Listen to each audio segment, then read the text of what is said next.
அனைவருக்கும் வணக்கம். பிரசவித்த தாய்மார்கள், இதுக்கு முன்பு ஒரு 2 வீடியோ போட்டிருந்தேன் லேகியத்தை பற்றி.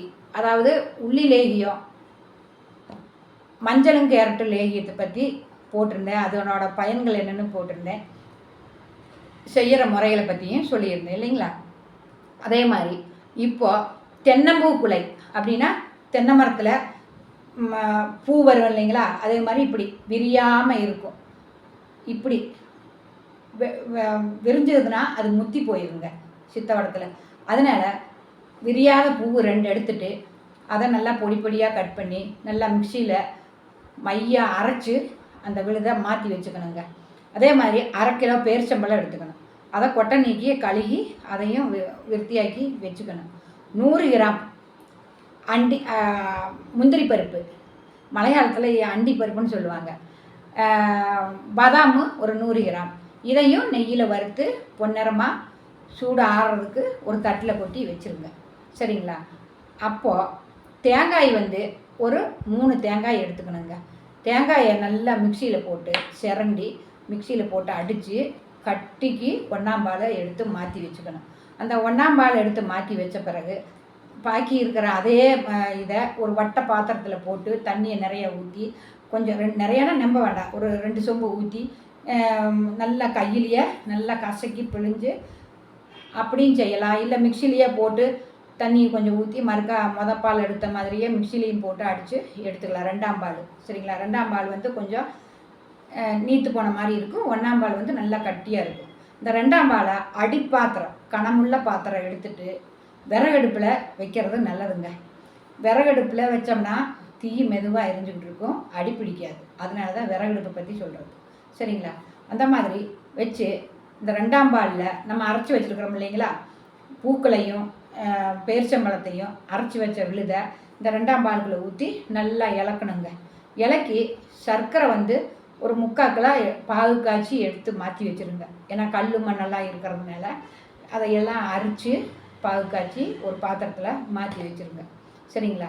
2வது, இந்த நல்லா அலுவா பதத்துக்கு வருது இல்லைங்களா? அப்போ என்ன செய்யணும் அப்படின்னா 1ஆம் பால் எடுத்து வச்சுருக்கிறோம் இல்லைங்களா? அதை கொஞ்சம் கொஞ்சமாக ஊற்றணுங்க. கொஞ்சம் கொஞ்சமாக ஊற்றி நல்லா கிளறி நல்லா மணிக்கூர் 1 மணிக்கூர் 1.5 மணிக்கூர் ஆகுங்க மருந்து எடுக்கிறதுக்கு. நம்ம தண்ணியில் ரவை கொதிச்ச உடனே ரவையை போட்ட உடனே கிளறி மூடி இறக்கி வைக்கிற மாதிரி இல்லைங்க. இது டைம் எடுக்குங்க. டைம் எடுத்து பண்ணும்போது லேகியம் கெட்டு போகாது, நல்லா அறுசுவையாக இருக்குங்க. சரியா?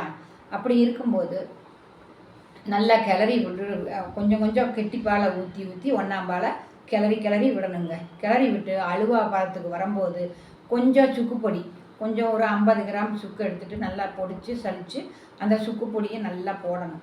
போட்டு அண்டிப்பருப்பு முந்திரியெல்லாம் நம்ம வச்சுக்கிறோம் இல்லைங்களா? பாதாமும் முந்திரி பருப்பு இதெல்லாம் நெய்யில் வறுத்து கொஞ்சம் மிக்சியில் போட்டு கறக்கணும் 2 திருப்பு, அவ்வளோதான். அதை அந்த லேகியத்தில் போட்டு சர்க்கரை பாகு ஊற்றணுங்க. சர்க்கரை பாகு ஊற்றி நல்லா இலக்கி ஸ்டெப்பாக பண்ணுறீங்க. சரிங்களா? சந்தேகம்னா என்னோடய ஃபோன் நம்பர் நான் தரேன், கான்டாக்ட் பண்ணி இந்த மருந்து எப்படி செய்யலாம் அப்படின்னு நீங்கள் சந்தேகம் இருந்தால் இன்னொருக்காங்க கூட கேட்டுக்கலாம். அப்படி இல்லை அப்படின்னா இந்த வீடியோவை 2-3 ட்ரிப் நீங்கள் கேட்டீங்கன்னா உங்களுக்கு புரியுங்க. அந்த மாதிரி கிளறி விட்டு 1ஆம் பால் கொஞ்சம் கொஞ்சம் ஊற்றி அதையும் நல்லா மிக்ஸ் பண்ணி கிளறி விடும்போது லாஸ்ட்டு தான் போடணும். அண்டிப்பருப்பு முந்திரி சுக்கு பொடியெல்லாம் இறக்கி வைக்கிறதுக்கு ஒரு 5 நிமிஷத்துக்கு முன்னாடி அதை லாஸ்ட்டு தான் போடணும். போட்டு நெய்யை ஊற்றி நல்லா கிளறி விடணுங்க. சரிங்களா? கிளறி விட்டு நல்லா நெய் ஒரு 100 ml 150 ml நல்லா ஊற்றி அந்த பாதாமும் முந்திரி பருப்பும் நல்லா நெய்யில் வறுத்து பொடிச்சு வச்சுருக்கோம் இல்லைங்களா? நிறைய பொடிக்கக்கூடாது, மாவு மாதிரி ஆயிரும். சும்மா 1-2 பொடிச்சு அதில் போட்டு நல்லா கிளறி விட்டு நல்லா மூடி அலுவா மாதிரி வந்துடுங்க. அதை இறக்கி வச்சுக்கலாம். இறக்கி வச்சு தட்டு போட்டு மூடாதீங்க. தட்டு போட்டு மூடணுன்னா வேர்த்து அந்த தண்ணியெல்லாம் உள்ளே இறங்கும். அந்த உள்ளே இறங்குச்சுன்னா அந்த லேகியத்துக்கு அது டேஸ்ட்டு மாறுங்க. அதனால் கெட்டு போகிறதுக்கும் வாய்ப்பு இருக்குது. அப்படி செஞ்சுருங்க. ரெண்டாவது, இந்த லேகியம் பிரசவித்த பெண்கள் சாப்பிடும்போது நம்ம உடம்புல உள்ள எலும்பு, அதாவது முக்கியமான எலும்பு, இடுப்பு எலும்பு, விலா எலும்புகள், தண்டுவடம் இதெல்லாம் லூஸாகி இருக்குங்க. சரிங்களா?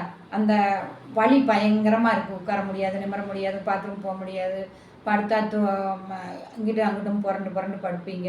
அப்படியெல்லாம் இருக்கும்போது இந்த லேகியம் காலையில் எந்திரிச்சு பிரேக்ஃபாஸ்ட்டெல்லாம் முடிச்சுட்டு குளித்து வந்த உடனே ஒரு 11 மணி ஆகும்போது ஒரு சின்ன பவுலில் ஒரு பவுல் எடுத்து நீங்கள் சாப்பிட்டுட்டு கொஞ்சம் வெது சுடு தண்ணி குடிச்சிடலாம்.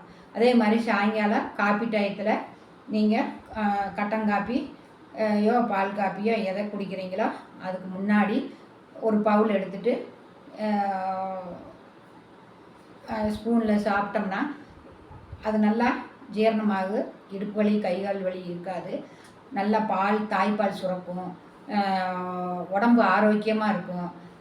நல்லா உடம்பு சத்து இல்லை அப்படின்னாலும் கூட ப்ளட்டு குறையா போயிருக்குங்க. அதெல்லாம் நல்லா ப்ளட்டு வைக்குங்க. அந்த மாதிரிலாம் செய்து வரும்போது நம் ஆரோக்கியமாக இருப்பதற்கு நம் நலம் நம் கையில். நன்றி.